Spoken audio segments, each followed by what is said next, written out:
This tutorial, what I'm going to do is I'm going to go through marking students' work. Now, this is an assignment I created for all my media students use. So, research into existing media products, and I always there's always a video for them to use from YouTube, which I've created, and I basically tell them what they need to do, highlight all this area, and basically give them some examples and a writing framework. When students do this assignment, what happens is that they submit it. When they submit the work, what I get two things. I get the name of the student, the date that they submit it, and the date that I looked at it. And I get something which is called status and the grade that I've given it. When students submit an assignment, I'll show you what happens. So I'll go save here.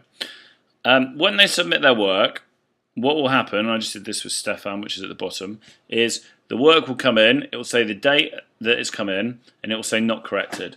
Not corrected means I haven't looked at this piece of work yet.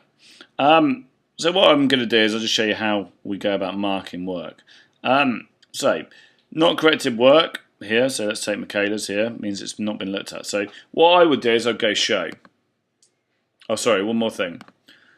The red here means that they missed the deadline. So any red dates that are in here for not submitted here means that the deadline was missed to do with this assignment. Now, just bear in mind that, see, the deadline was the 19th of October. When they resubmit work, you will find that these things will tend to go red if that's what you go for. But the first version that they submit, you will see in here. In terms of if it's before the deadline, you'll see that it should be fine in terms of the dates.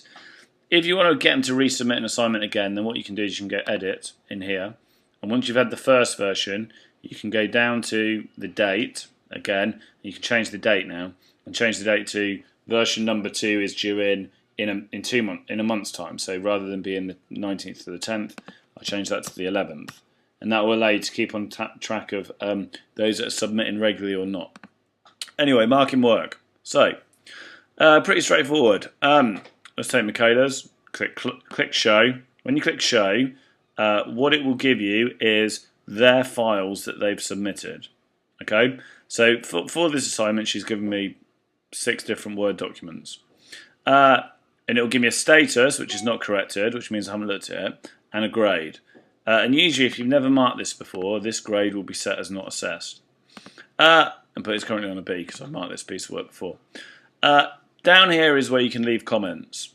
Comments in terms of what you need to do, or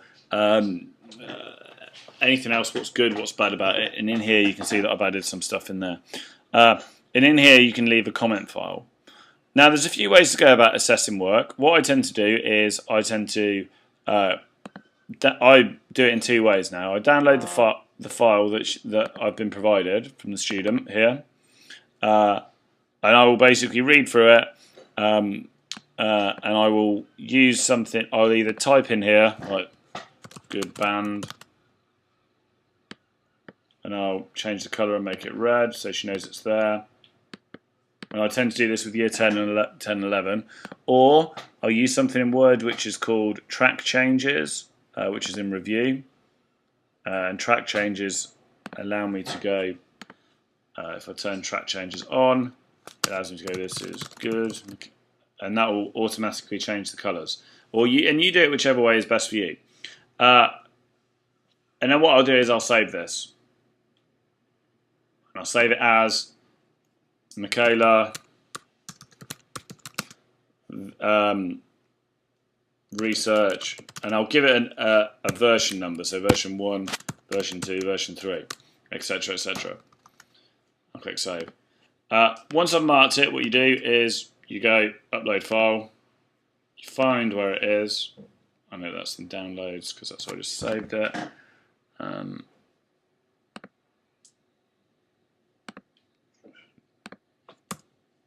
going to choose, and I'll upload it and save it. And every single time I mark the piece of work for the student, I'll change the version name. So I'll change it to version 2, version 3, version 4, version 5, etc, etc, until they finish the work. Once I've done that, I'll click save.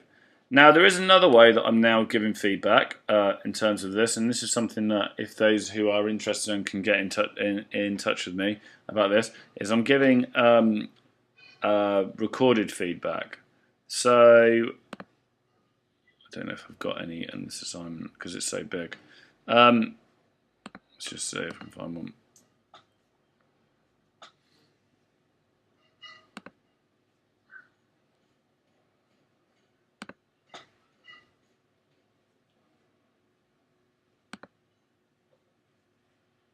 So I'm also now giving students recorded feedback. So when they see their work, when they see their feedback, there'll be a web link in there, and the web link in there will link to a video that I've recorded where I've gone through their work step by step. Give you some things in which you can improve. Okay, so just let me go through this, and when we go through it, if you hear a little baby, it's just because Billy is sitting on my knee. Okay. And so basically what will happen is students now get a video file, and if you're interested in that, then do come see me and I can explain to you how that works. It makes feedback much easier. So once I've marked their work, I've marked it, I've given it a grade, what I can do is in status and follow-up, I can go in here and I can go to assessment record. Assessment record allows me to see all of the students' grades and what they got their grades for. So anything that I went into here and I clicked add to assessment record, and I created my assignments at the bottom, will appear in the assessment record folder. And also what I can do is in here I can go groups, and I can go through this, and I can basically look at different groups of students and how they're doing. And this allows me to see across the assignments and also down the assignments. So I can say that, for example, look, Ben Hawkey has not submitted this one, not submitted this one, got an X on those two, not submitted, not submitted, not submitted. He left, by the way, just in case you're wondering, because he hasn't done anything. And I'll be like, right, I can actually see what is going on here. And this is really excellent for that sort of stuff. The other thing I can do is I can get action, I can go view in Excel. So when it comes to parents' evening, or for department data or whatever, I can download it by go view in Excel and double click on it. And what it will do is it will give me a grade book for each student, and also for my course. This is how they're doing in all their assignments across every single subject area.